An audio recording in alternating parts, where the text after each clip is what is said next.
இது ஒரு பையனை பற்றிய கதை. இந்த பையனுக்கு மரண தண்டனை விதிக்கப்படுகிறது.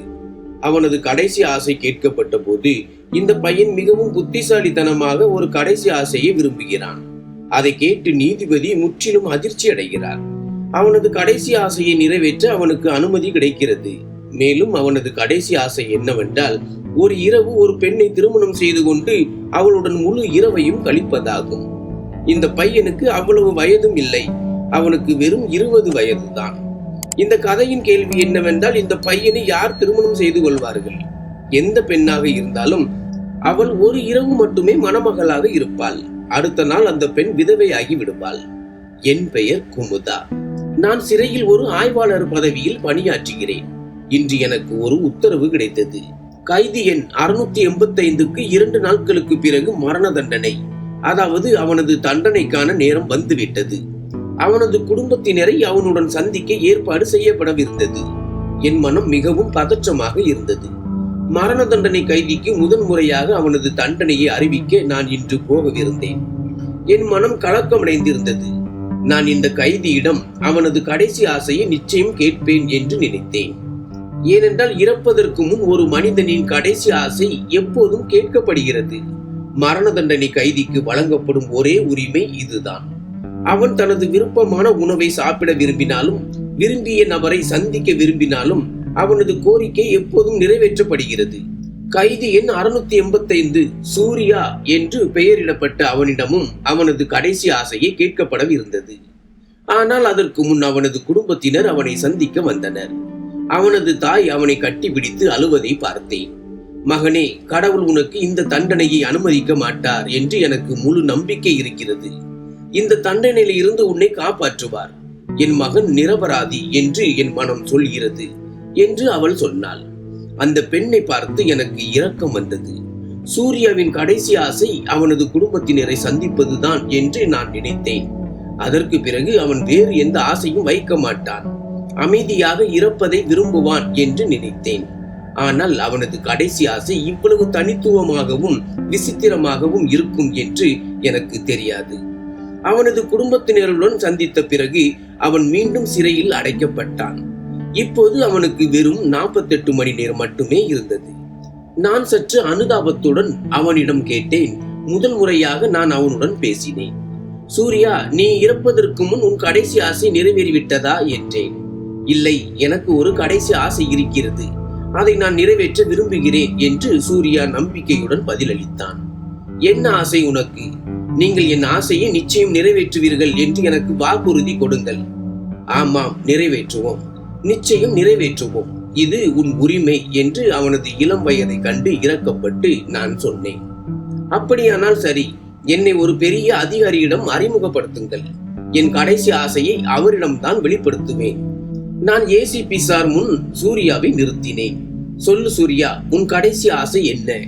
அவனது கடைசி ஆசை கேட்கப்பட்ட போது அவன் ஏசிபி சாரிடம், நான் என் வாழ்க்கையில் முதல் மற்றும் கடைசி முறையாக திருமணம் செய்து கொள்ள விரும்புகிறேன். ஒரு நாள் என் மனைவியுடன் முழு இரவையும் கழிக்க விரும்புகிறேன் என்று சொன்னான். அந்த ஆசையை கேட்டதும் எங்கள் வாய்க்கு பூட்டு போட்டு விட்டது. ஏசிபி சார் அறிவும் புத்திசாலித்தனமும் நிறைந்தவராக செயல்பட்டார். பாரு தம்பி, நாங்கள் உனக்கு திருமணம் செய்து வைப்போம். ஆனால் உன்னை திருமணம் செய்து கொள்ள யார் சம்மதிப்பார்கள்? நீயோ ஏழை குடும்பத்தை சேர்ந்தவன். உன் குடும்பத்தினரும் பணக்காரர்கள் இல்லை. ஏன் ஒரு வாய்ப்பை வீணடிக்கிறாய்? வேறு ஏதாவது வேண்டும் என்றால் சொல். உணவு அல்லது யாரையாவது சந்திக்க விரும்பினால் உனக்காக எல்லாவற்றையும் செய்ய நாங்கள் தயாராக இருக்கிறோம். ஆனால் உன்னை திருமணம் செய்ய யாரும் சம்மதிக்க மாட்டார்கள் என்று நான் உறுதியாக சொல்ல முடியும். அப்புறம் எப்படி நாங்கள் உனக்கு திருமணம் செய்து வைப்போம்? சூர்யா மிகவும் நிதானமாக சொன்னான். ஏசிபி சார், நான் உங்களை எப்போது என் திருமணத்தை நடத்த சொன்னேன்? என் திருமணம் தானாகவே நடக்க நான் உங்களுக்கு ஒரு வழி சொல்லுகிறேன். ஒவ்வொரு காலனிலும் மைக்கு மூலம் அறிவிப்பு செய்யுங்கள். சிறையில் அடைக்கப்பட்டுள்ள சூர்யா ஒரு நாள் மரண தண்டனைக்கு முன் அவனது மணமகளாக வரக்கூடியவர் இங்கே சிறைக்குள் வரலாம் என்று. இது ஒரு பெரிய விஷயமாக இருந்தது. ஆனால் சூர்யா எங்களிடம் ஒரு வாக்குறுதி கூறினான். அதற்கு பிறகு எந்த பெண் என்னை திருமணம் செய்து கொள்ள தயாராக இருந்தாலும் நீங்கள் தடுக்க மாட்டீர்கள் மற்றும் காலை வரை அவள் என்னுடனேயே இருப்பாள். சூர்யாவின் புத்திசாலித்தனம் எங்களையும் குழப்பியது. அவனது சாமர்த்தியமான பதில் எங்களை திகைக்க வைத்தது. சரி, நாங்கள் அறிவிப்பு செய்கிறோம். ஆனால் உன்னை திருமணம் செய்ய யாரும் வரமாட்டார்கள் என்று எங்களுக்கு அவ்வளவு நம்பிக்கை இருக்கிறது. எந்த பெண் தன் எதிர்காலத்தை வீணாக்குவாள்? ஒரு நாளுக்காக ஏன் மணமகளாக மாறுவாள்? தன் பெற்றோரை ஏன் அவமானப்படுத்துவாள்? இருப்பினும் சூர்யா என் பேச்சை கேட்கவில்லை. நீங்கள் அறிவிப்பு செய்யுங்கள், இது என் கடைசி ஆசை. அதற்கு பிறகு யாரும் வரவில்லை என்றால் நான் வேறு எந்த ஆசையும் வைக்க மாட்டேன். பிறகு எனக்கு மரண தண்டனை கிடைத்தாலும் சரி. சூர்யாவின் ஆசையின் பேரில் செயல்பட்டு அவனது வீட்டின் வெளியே அறிவிப்பு செய்தோம். அத்துடன் அவன் மரண தண்டனை கைதி என்பதையும் 2 நாட்களுக்கு பிறகு அவனது குற்றத்திற்காக தூக்கிலிடப்படுவான், அவன் இந்த உலகத்தை விட்டு செல்வான் என்பதையும் குறிப்பிட்டோம். எந்த பெண்ணாக இருந்தாலும் அவள் அவனை திருமணம் செய்து கொள்ள விரும்பினால் காவல் நிலையத்திற்கு வரவும், அங்கிருந்து அவளை சிறைக்கு அனுப்புவோம். இது எங்களுக்கு ஒரு கேலிக்குரிய விஷயமாக தோன்றியது. நாங்கள் அவனது ஆசையை நிறைவேற்றிவிட்டோம். ஆனால் சரியாக 1 மணி நேரத்திற்கு பிறகு கான்ஸ்டபிள் கண்ணாயிரம் ஒரு பெண் சிறைக்கு வந்திருப்பதாகவும், அவள் மணப்பெண் உடையில் இருப்பதாகவும், அவளுடன் ஒரு புரோகிதர் இருப்பதாகவும் தெரிவித்தார். இந்த விஷயம் எனக்கு மிகவும் ஆச்சரியமாக இருந்தது. ஒருவேளை அவர் சும்மா சொல்கிறார் என்று நான் நினைத்தேன். ஆனால் நான் மற்றும் ஏசிபி சார் வெளியே சென்ற போது ஒரு இளம் பெண் 17-18 வயது இருக்கும் அவள் நின்று கொண்டிருந்ததையும் அவளுடன் புரோகிதர் நின்று கொண்டிருந்ததையும் பார்த்து நாங்கள் ஆச்சரியப்பட்டோம். புரோகிதரை பார்க்கும்போது அந்த பெண்ணின் திருமணத்தை அவர் ஏற்றுக்கொண்டது போல தோன்றியது. அவரிடம் நீதிமன்ற பதிவேடும் இருந்தது. அதே சமயம் அந்த பெண் மிகவும் நன்றாக தயாராக இருந்தாள். பெண்ணின் ஒப்பனையும் அவளது தயாரிப்பையும் பார்க்கும்போது இவை அனைத்தையும் அவள் ஏற்கனவே தயார் செய்திருப்பாள் என்று தோன்றியது. இப்போது சூர்யா மீது எனக்கு சந்தேகம் வர ஆரம்பித்தது. அவன் ஏன் இப்படி ஒரு ஆசையை வெளிப்படுத்தினான்? ஒரு நாளுக்காக அவனது மணப்பெண்ணுடன் சந்திப்பதால் அவனுக்கு என்ன கிடைக்கும்? இந்த பெண் யார் என்று நான் புரோகிதரிடம் கேட்டேன். அவர், எனக்கு தெரியாது, இவள் என்னிடம் வந்தாள், இதேபோல் மணப்பெண் ஆடை அணிந்திருந்தாள், என்னை சிறைக்கு அழைத்து செல்லுங்கள், நான் சூர்யாவை திருமணம் செய்து கொள்ள விரும்புகிறேன் என்று சொன்னாள்.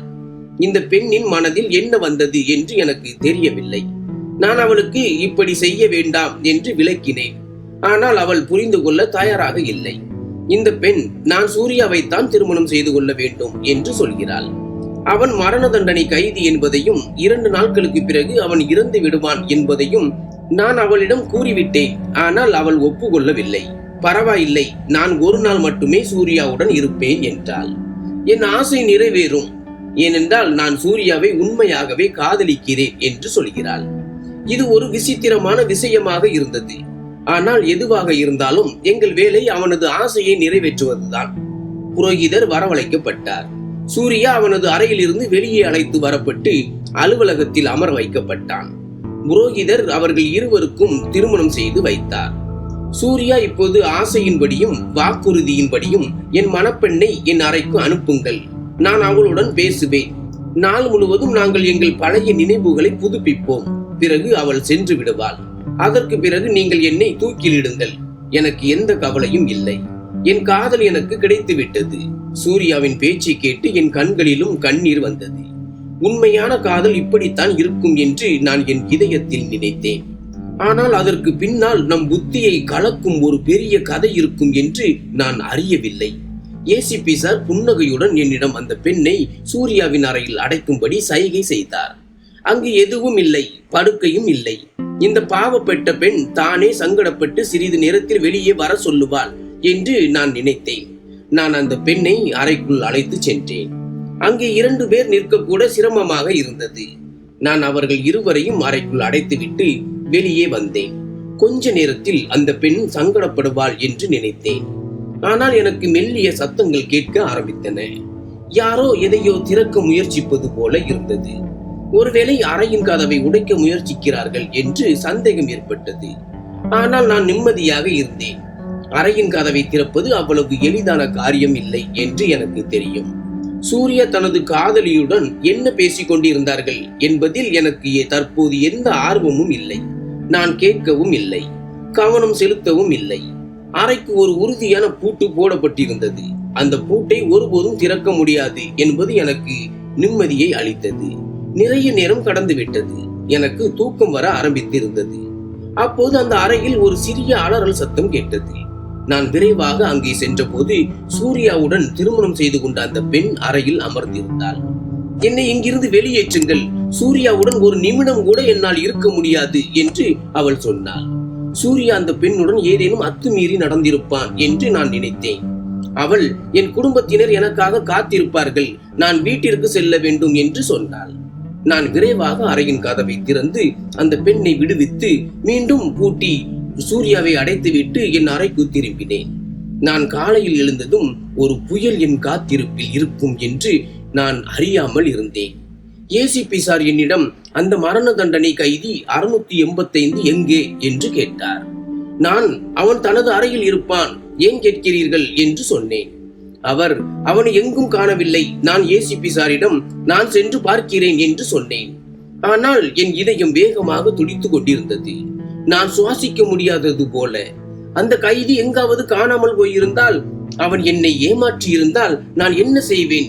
பின்னர் நான் விரைவாக 685 அறையில் சென்றேன். அங்கே இருள் சூழ்ந்திருந்தது. நான் வழக்கம் போல சூர்யாவை அழைத்தேன். ஆனால் பதில் இல்லை. நான் டார்ச் அடித்து பார்த்தேன். ஒரு மெலிந்த மனிதன் அறையின் தரையில் கிடந்தான். அவன் உண்மையில் இறந்து விட்டது போல தோன்றியது. நான் விரைவாக அறையை திறந்தேன். ஆனால் நான் அவனை தொட்டபோது என் உயிர் போனது. அப்போது ஏசிபி சாரும் அங்கு வந்து விட்டார். அவரும் அந்த மனிதனை பார்த்தார். அவருக்கும் அதிர்ச்சியாக இருந்தது. ஏசிபி சார் என்னை திட்ட ஆரம்பித்தார். உனக்கு இவ்வளவு அறிவு இல்லையா?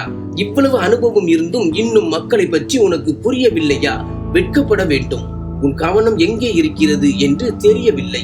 இப்போது உன்னுடைய அலட்சியத்தால் எனக்கு ஏதாவது சங்கடம் ஏற்பட்டால் அதற்கான முழு பொறுப்பையும் நான் உன்னிடமிருந்துதான் பெறுவேன்.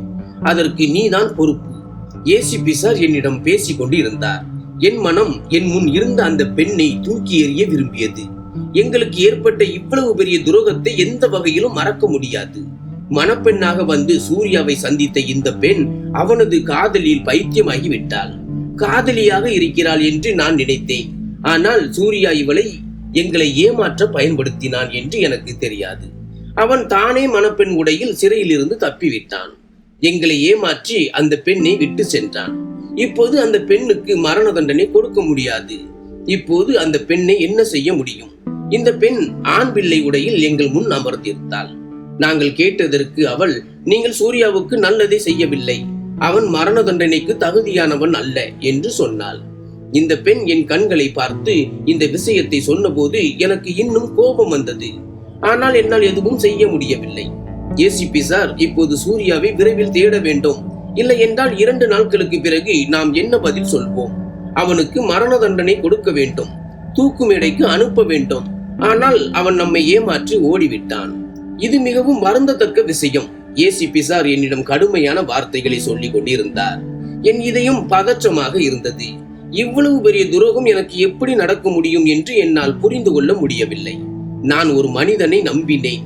ஒரு பெண்ணின் மீது இரக்கம் காட்டினேன். இறக்கப்பட்டு அவளது திருமணத்தை செய்து வைத்தேன். ஆனால் அவள் என் கண்களில் தூசியை போட்டுவிட்டாள். ஆனால் இப்போது எங்களுக்கு ஒரே ஒரு வழிதான் இருந்தது. நாங்கள் அனைவரும் அந்த பெண்ணின் பெற்றோரை அணுக வேண்டும், அல்லது சூர்யாவை கண்டுபிடிக்க வேண்டும். இப்போது என் கவனம் முழுவதும் அந்த பெண் மீதுதான் இருந்தது. கடைசியாக ஏன் அந்த பெண் சூர்யாவுக்கு பதிலாக அமர சம்மதித்தாள்?